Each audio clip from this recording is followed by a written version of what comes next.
if you have ideas, if you have insight, and if you see patterns, well, then you can use methods to produce things. You can then say, okay, I need methods to assist me in having ideas. That's one thing you can do. And you can also have methods in producing things in the world.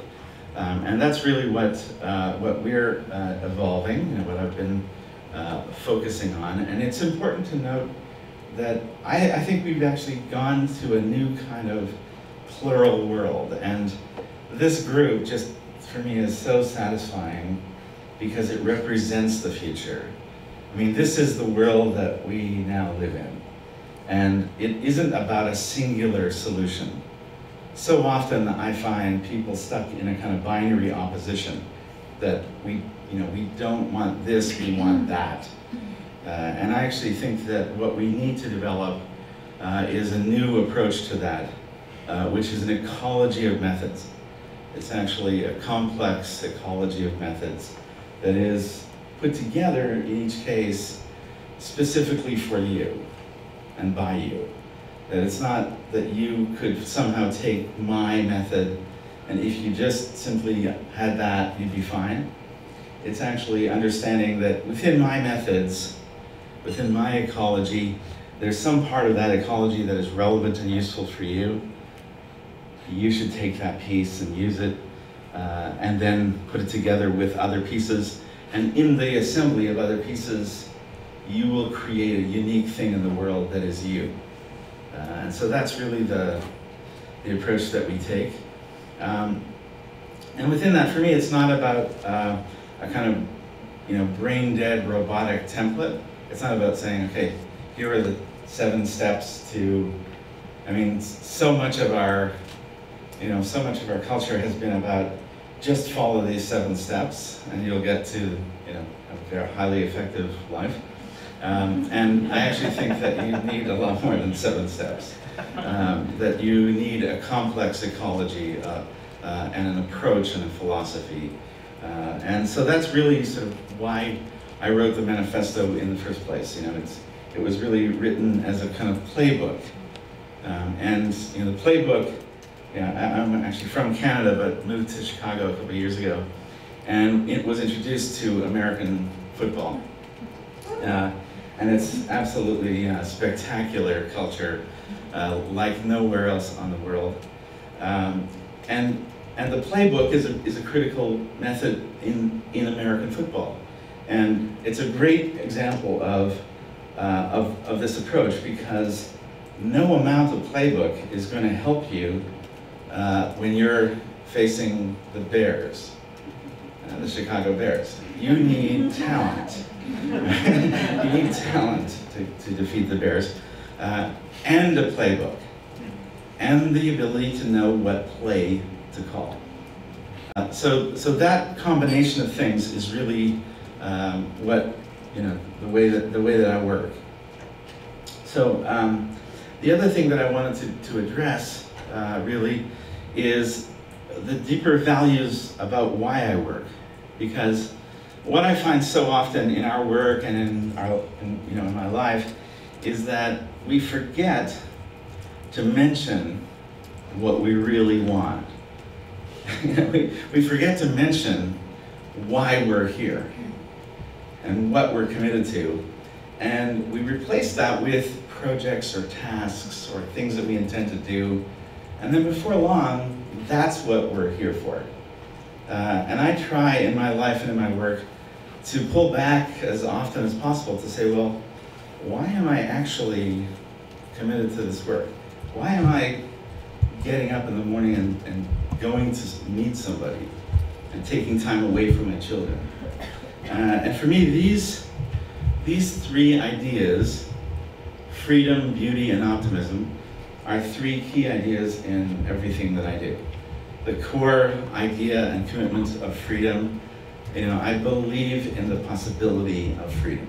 That when people have freedom to do what they're capable of, they will blow you away with their own capacity.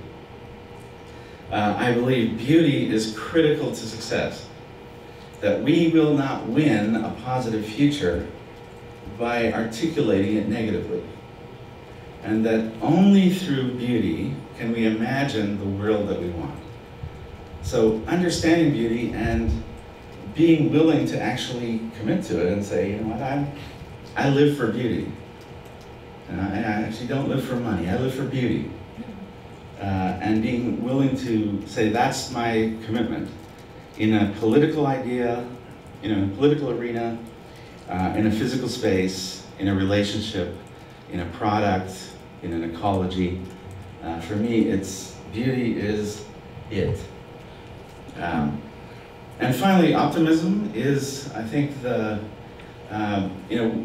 my approach is that we don't have the luxury of cynicism. We actually require optimism. And that the real brave innovators and the real brave people leading the way are the optimists, not the cynics and the pessimists and the critics. That ultimately, it's only because you all believed in a future world that is better than the past that you decided to be here. And that it is a fundamentally optimistic idea that you can come together, learn, connect with people who share your ambitions, and together change the world. So for me, those three pieces are really critical to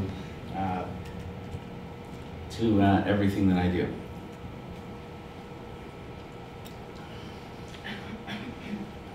Now, one of the things that is common in almost all of our work, a common ambition, is this ambition for clarity. That every project that we're involved with, whether it's the kind of smallest thing or the biggest ambition, people are looking for clarity. Someone earlier mentioned stories. They're looking for a clear story that they can tell their husband, their wife, their friends, their employees, their boss, the board, their future grandchildren. They're looking for clarity in a noisy world. They're looking to be pulled into the foreground so that people can find them. And when I was quite young, I realized that I kind of imagined this very, very thin film around the entire planet that had atoms. It was made of atoms, but the atoms were very, very far apart. And there was one atom in Paris, and there were two atoms in New York, and there was an atom in Los Angeles, and there was an atom in Chicago. And it was this kind of very, very thin material. And those atoms were actually people that I needed to work with.